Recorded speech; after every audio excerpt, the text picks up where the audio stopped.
The EV Nautilus briefly stopped in La Paz, Mexico, allowing me to explore an entirely new environment. I was told to watch out for poisonous snakes, but this lizard was the only cold-blooded creature I ran into.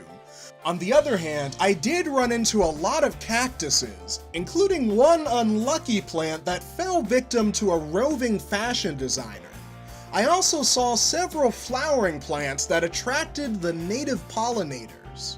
You don't find many insects on the open ocean, so it was a bit of a shock when exotic ones like this giant moth began to attach themselves to our boat. But not all the invertebrates we encountered were desirable. Some flies decided to join the party, looking for a free meal. Admittedly, the way they dab about with their paintbrush-type mouth part is somewhat fascinating, but their choice of meal is fairly repulsive, and I don't want that mouth part anywhere near me. Of course, we need scavengers like this to clean up all the dead material that builds up when animals kick the bucket. And believe it or not, there are more repulsive forms of feeding. For instance, these frigate birds have been known to make other birds regurgitate their meals so that they can eat the throw-up. If that's a bit too wild for you, how about some songbirds? Looks like this invasive species has even made it to La Paz, Mexico.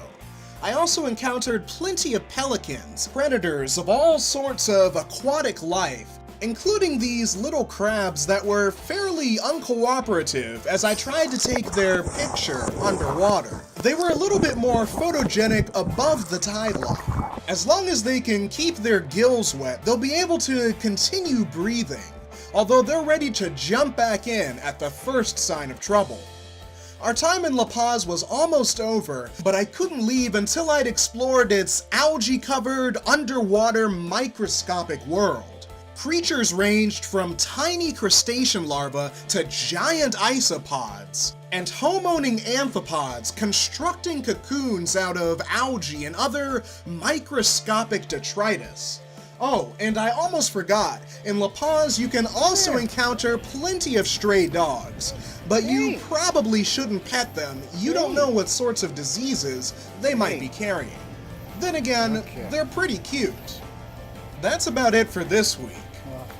Probably shouldn't have done that. Check out my YouTube or Instagram if you want to see more cool wildlife content.